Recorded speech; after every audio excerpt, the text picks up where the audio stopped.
And we'll cross back live to the David Haye training camp as he prepares to face Audley Harrison. Plus, Harrison's trainer joins us live in the studio.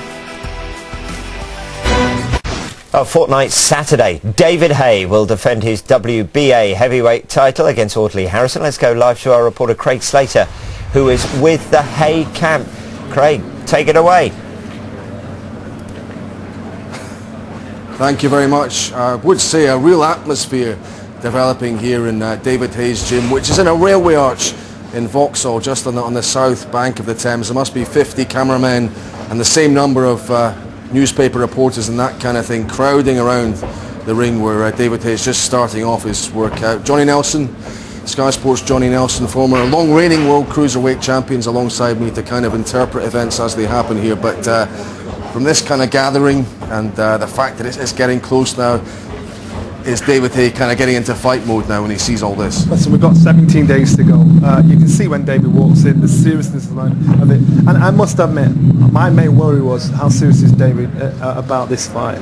Seeing him now, just warming up, preparing. You can feel the atmosphere, you can feel the tense atmosphere. You're hearing rumours about what's happening in the gym. It's probably the best I've ever heard how he prepares for a fight. Sparring, attitude. They've done it right, done everything right. Good. It's interesting now, Johnny. I mean, he's come up from cruiserweights. You were a long-reigning cruiserweight champion. So is he a genuine heavyweight now? Are we saying that? Could you compare him to someone like Evander Holyfield, who came up from cruiserweight? How would you say David Haye compares to him? Listen, we're forgetting what heavyweights are. Heavyweights are supposed to be athletic, the biggest athletic man going, and this is what you've got. This is what it's all about. He's at the right weight, below 60. Strong, athletically fast, sharp, bringing the cruiserweight speed but the heavyweight power. That's exactly what you want. You don't want some 22-stone man just lumbering around and leaning on each other. You want action, you want power, you want good footwork. David's got all of that, and he can incorporate that into becoming a fully fledged heavyweight. He's grown into it. Yeah. That's what Evander Holyfield did. And you've got to say, Evander was not a formidable heavyweight, jumping up from cruiserweight. That's exactly what David's done. Yeah, just looking at David here with his trainer and manager, Adam Booth, are just discussing, I guess, what they're going to do in this session at the moment. But is 15 stone 8, I don't want to hammer the point, but is 15 stone 8 enough in the 21st century when you've got the Klitschko's, you know, who are big guys, 6.5 foot tall? I mean, is that enough? I always say under the 16s, 15 stone 8 is the perfect weight to box at heavyweight. You have the speed, you have the athleticism, you have everything in your favour bar the weight. And that's it. Speed is the issue. You know, if you've got the speed, it generates power. No point in going there and trying to lead on somebody, trying to just bang them out if you've not got the speed with it. It doesn't make any difference at all. I remember David and Adam talking about the Ricky Hatton fight against Mayweather, and they analysed every single detail of it, and that's exactly what they're doing here. When they're talking, it's like a secret that just never reaches you, and that's what they're doing. They're talking about every single detail. So I don't think they'll have missed anything out. They'll have got the weight right, they'll have got the preparation, the tactics right.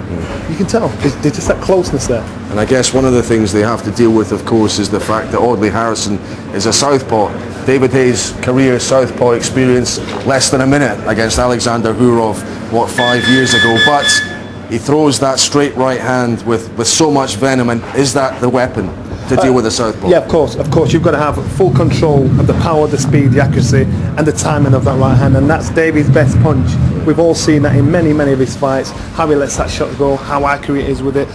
Audley's a 6'6" southpaw. Not the most mobile, got an excellent jab, nice left cross. But it's just nice. You want it to be outstanding. To be world champion, nice isn't good enough. You've got to be unbelievably outstanding, and that's what he's got to produce. I just don't think against somebody as fast, as sharp, at 15 stone 8, as confident with credentials like David, nice isn't good enough. Yeah, but so they are going to have to come up with a battle plan. Before in fights, we've maybe seen David Haye fight in spurts. He kind of takes a look at a fighter, circles around the ring, and then there's that explosive attack where he maybe throws a 3 or 4 punch combination with devastating power. Will Audley Harrison's tactic be to try and make David Haye work a little bit more? Because there are some question marks perhaps about David Haye's stamina. Okay, let's look at it this way. It's about tactics again. Audley Harrison at 6'6", probably got 2 stone on David, maybe a little less. He's got to somehow control the pace, control the pattern, control the world champion that's in there, a confident world champion. So in doing that, he might have to come out of his comfort zone, start doing things he doesn't normally do. That suits David down to the ground. He's got to drag Ole Harrison into a fight where he's not comfortable with the pace. So if the fight goes 3 rounds, 6 rounds or 12 rounds, he's got to do it so Ole Harrison doesn't find any comfort in any part of the ring. So for Ole Harrison, he's got to try and use that long jab, keep him long, try and box him long, don't get him close. David works very well up close, but then again so does Audley. But you've got to think, who does it benefit more? Does it benefit the shorter man, the faster man with the power, bringing the shots up on the inside? We've seen David do that, we've seen Audley do that on many, many occasions. Well, Adam Booth, where ears are burning at the moment because we're kind of talking tactics for the fight. Johnny's suggesting it's David that kind of needs to bustle Audley out of his comfort zone. The big man, 6'6", won't relish fighting at a pace. Is that in your thinking at all? The Audley won't fight. I mean, listen, one thing I keep saying all along, and I've said this for a long time, is that you can never go into a fight relying on another man's deficits, because if you do, you're leaving it to something that's out of your control. So, very early on in this, like I said, with the stresses that we put in front of David in the sparring, and also the way that David puts pressure on himself deliberately, we have in our mind's eye Audley better than he ever has been before. Bigger, faster, stronger, braver, better counter puncher, better aggressive puncher, tighter defence, everything. You have to envisage him being the best that a man who's 6'6" in a southpaw with his reach can be. And that's the only thing we think about. So that on fight night, whether Audley comes forward and tucked up, whether he tries to hide behind that jab and drop back left hand, whatever Audley tries to do, David has an answer for it. Interesting. I know you've sparred with a world-rated southpaw in Tony Thompson. Is there still the anxiety early in a fight when the bell goes about dealing with the southpaw early on, even though you've had all the preparation sparring-wise? Southpaws mean nothing to David, but he actually loves them because, well, I'm not going to give too much away, but it's all to do with what David's strengths are. And also you've got to remember that David and Audley have both got immense amateur grade. Audley won an Olympic gold medal and David won a world silver. And David won the world silver along the way, boxing tens and tens of times for Great Britain against international champions who were tall southpaws. And just finally, we're seeing all this enormous interest in the fight. I guess it's a foretaste of what will come itself on fight week. We know David likes dealing with all that. Will this help him get up for it? You know, the level of interest? David doesn't have to get up for a fight. It's in him. It's in his nature. It's in who he is as a person. He thrives on getting in there and trading punches with people. That's what he's all about. It's the same as me saying to you, can you get up for having a nice bar of chocolate? It's a no-brainer, isn't it? Exactly. And your response goes, and when somebody says to David, can you get up for this fight? His initial reaction inside is exactly what yours was to, can you get up for a nice bar of chocolate? What have you done different? For this fight?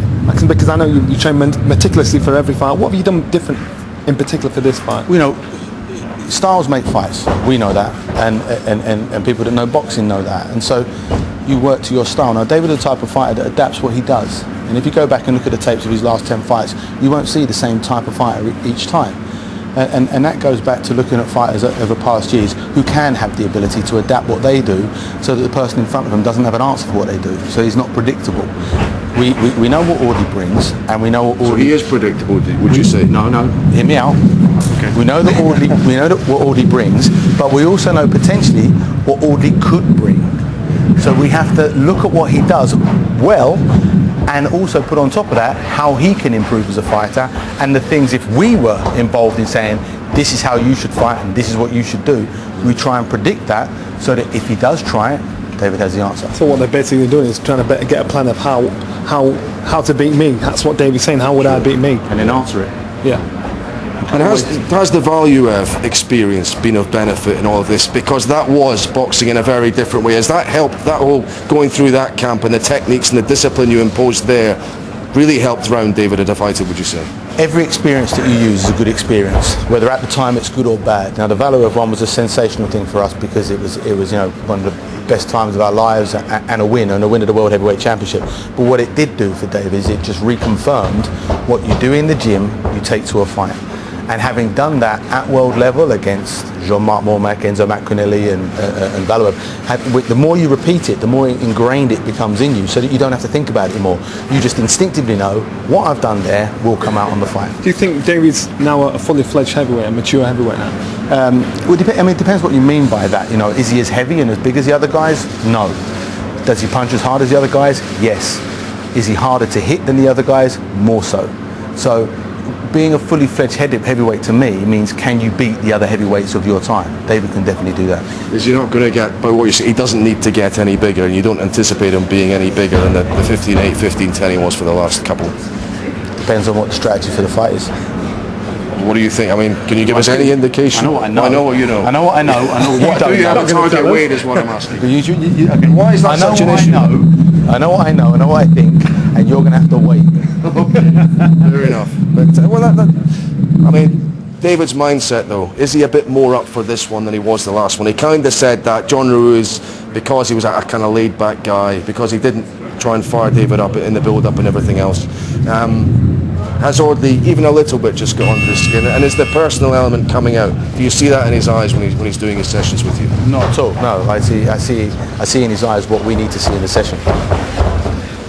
Okay, Adam, thank you very much. I know you've got to warm up with David there, so we'll let you go away. But Johnny, it's all fighting talk. It's all good stuff. It is great to watch a world-class fighter like David Haye at these close quarters, so close to the fight as well. And when you look at him now, do you see him with the glint in his eye? Definitely. I see. You see that arrogance. You see that mardy look about a fighter. 17 days before a fight, that's what you want.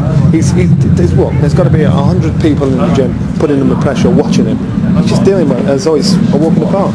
Thanks very much, Johnny. Yeah, it's fascinating stuff, isn't it? We'll leave you with images of David Haye just prowling round the ring there. But when you come back to us, we will be seeing him on the pads. The leather will be flying here in this gym here in Vauxhall. Thanks very much, Craig. Now, a fortnight Saturday, David Haye will defend his WBA heavyweight title against Audley Harrison. Let's go live to our reporter Craig Slater, who is with the Haye camp. What's going on now, Craig? What's going on is it's getting very, very hot in here. They seem to have the heaters on. I'm not sure what kind of tactic that is, but Johnny Nelson's more sensibly dressed for it than I am. But it's a fascinating session to watch this. This is an interesting little discipline that David was doing just a few moments ago, tossing the medicine ball against the heavy bag. What's that all about? You've got to picture Audley, for instance, being in front of him, getting in close, trying to rough him up.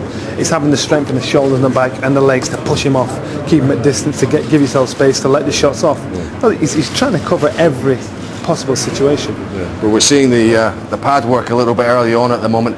What did you read into that? You know what, these guys are smart. They're not going to. We're impressed with just the pad work we're seeing. They're going to show us as little as possible. They're not silly in doing that. Dave's got a lovely long jab, just long enough, but he's actually got a longer right hand cross when he drops it in. I'm sorry to interrupt you. We'll stand out the way, but carry on talking over it. He actually's got a longer right hand cross when he drops it in. And so we're just seeing the basics and impressed with that. The other thing is this, it's red hot in here. David, after 5 minutes, start to get a bit of a sweat. I have a funny feeling he's going to come in the ring about 15-4. Yeah, because we're thinking he's maybe about 15-8 at the moment. As you can see, he's sweating profusely. He actually looks like a big cruiserweight. And I think on this one, they probably worked on speed, the lightness of footwork, hand speed, strength. And that's the most important thing here. Now these things, what he's doing here, he's working the abs, he's working the cardiovascular system, he's working the shoulders, he's working the focus, the neck and everything. Everything's covered. And that is a hard exercise to go through. Okay, Johnny, it looks hard work, but we're going to leave it there for the moment. We'll come back here a little bit later on, but for the moment in Vauxhall, it's back to you. Okay, we'll be back there very shortly.